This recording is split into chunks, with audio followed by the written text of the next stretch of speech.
degan savol. Shu savolga yana endi javob topishni boshlaymiz. Xo'p, Koreyada 4 yil kontraktda o'qiymiz. Kimdir magistratura, kimdir bakalavriat. Statistikaga keladigan bo'lsak, humanitar fanlar uchun 28 milliondan 36 milliongacha. Texnik fanlar 36 milliondan 48 milliongacha, tibbiyot fanlari 60 milliondan ketadi. 4 yil davomida yoki tibbiyot odatda 6 yil o'qiladi, to'g'rimi? Demak, shuncha kontrakt to'lanayotgan. Bu kontraktlar qimmatmi, arzonmi? Qimmat, to'g'rimi? Xo'p. Bu kontraktlar qimmat bo'ladigan bo'lsa, bu kontrakt o'zi nima? Kim javob beradi? Kontrakt nima deb o'ylaysiz?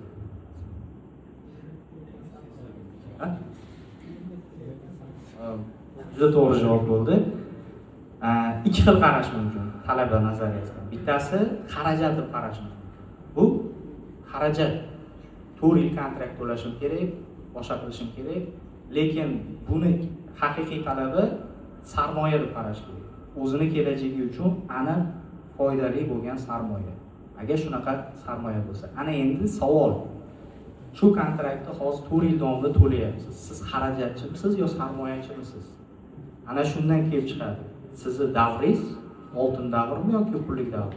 Oltin davr degani u mazza qilib, hozir men o'ylagan bo'lsanglar kerak, bu 42 ta musobaqa, grantlarni yutgan uchun ham mazza qilib o'qib yurgan, hech qayerda ishlamagan, boshqa qilmagan deb o'ylashingiz mumkin, lekin aslida kechirib qo'yasiz, unaqa emas.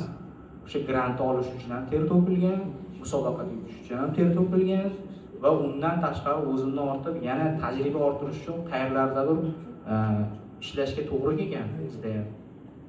Lekin talabalik davri oltin yoki pullik davrini aslida siz yozasiz.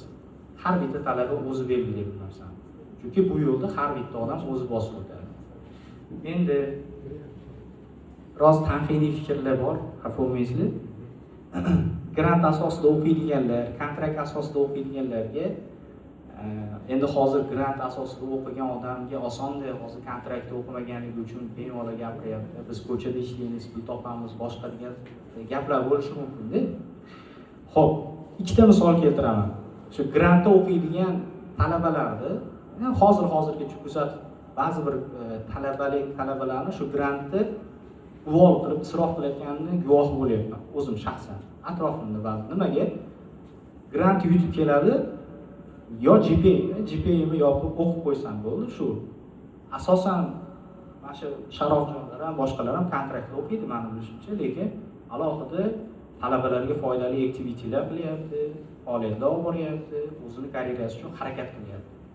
Mana, lekin men shu grant olib turib, shu grantni isrof qilayotganlar, bunga xiyonat qilayotgan talabalar ham nima deydi, kam emas deb o'ylayman. Chunki uzr nima deydi, hali blogerlikmi, blogerlikmi, xullas faoliyatini olib borish hozir juda trendga chiqib qoldi. Koreyaga keladi, yo grant asosidan kontrakt asosida bilmam keladi. Siz mana bu joyda bunaqa bor joyligini bilasizmi deysiz? Mana bunaqa joyda u aylanganmisiz? Kelganiga har 2 hafta bo'lgan edi. Bu nima keragi bor unga? U chiqib undan ko'ra foydali narsa bilan shug'ullanib, oldin o'shanaqa gapirishga yarasha biror narsani uddasidan chiqib, birorta foydali ma'lumot, kontent ulash kerak emasmi degan menda xayol kechadi. Hozirgi yoshlarning mashhurlikka intilishi nimasi go'yoki o'sha podpishchiklari bilan yoki followerlari bilan belgilab qolgandek. Bu ham isrof, vaqt isrof. Chunki men o'zim shaxsan guvoh bo'lganim, bir bola GKS programmasida keldi, o'qib o'qiyotgan fanini hali to'liq o'zlashtirmagan, o'sha balogarlik kasali bilan ovora bo'lib qolgan, boshqa bo'lib qolgan. O'qishni bitirayotganda o'sha o'ylanyapti. Men qayerga o'qishga kirsam ekan?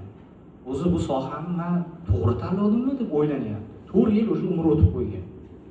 Endi bitirgandan keyin mana o'qishni bitirib, shuncha grantdan foydalanolmagan, men oxir-oqibat hali ham yo'lini topa olganim. Endi kontraktda o'qiydigan bir ukamiz bor. Men u bolani xuddi mana shunaqa vayu, o'sha tashkilotlari shu orqali taniganman bolani. Lekin u bola zavodga ham ishlardi, kontraktni ham to'lardi, boshqa qilardi, lekin u to'layotgan kontraktga xarajat emas, sarmoya deb qaraganda, shuning uchun qiynalib pul topsa ham, lekin o'sha to'lagan pulini oqlab, ustida ishladi, o'qidi, bitirdi. Oxir-oqibat bu ikkita talabani, grant olgan bilan kontraktda o'qigan talabani farqiki, o'sha kontraktda o'qib bitirgan bola buni oqlab zo'r IT kompaniyaga 6 oy deganda ishga kirib ketdi. Mana farqi nimada? Aslida nima deydi? Insonga bu davr shunaqa davrki, kimdir bahona qidiradi, kimdir imkoniyat yaratadi. Bu imkoniyatni kutib o'tirsangiz sizga keladigan narsa emas. Imkoniyat izlanadi, qidiriladi, topiladi va unga erishiladi. Chunki siz qilgan ilmga ko'rsatgan mehnatingiz, ilmga qilgan rag'batingiz sizga xiyonat qilmaydi hech qachon.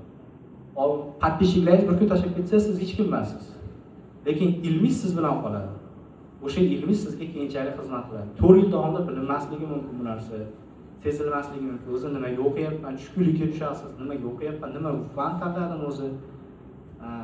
Faqat kontraktdan to'lashdan iboratmi meni hayotim degan o'zingizga savollar kelishi mumkin. Mana yuqorida keltirgan misollarimdan agar kimgadir foydali bo'lgan bo'lsa, aytmoqchimanki, gap kontrakt yoki grant emas, gap o'zimizda. O'zimiz yo'limizni o'zimiz belgilaymiz, o'zimiz quramiz. Ya'ni yo tarix yozamiz, yo tarixda qolamiz. Bu boshqa narsa yo'q. Misollarga to'xtaldik. Xo'p, kimki ixlos bilan qilmas jiddujaht, nasib etmas unga sira oliy baxt.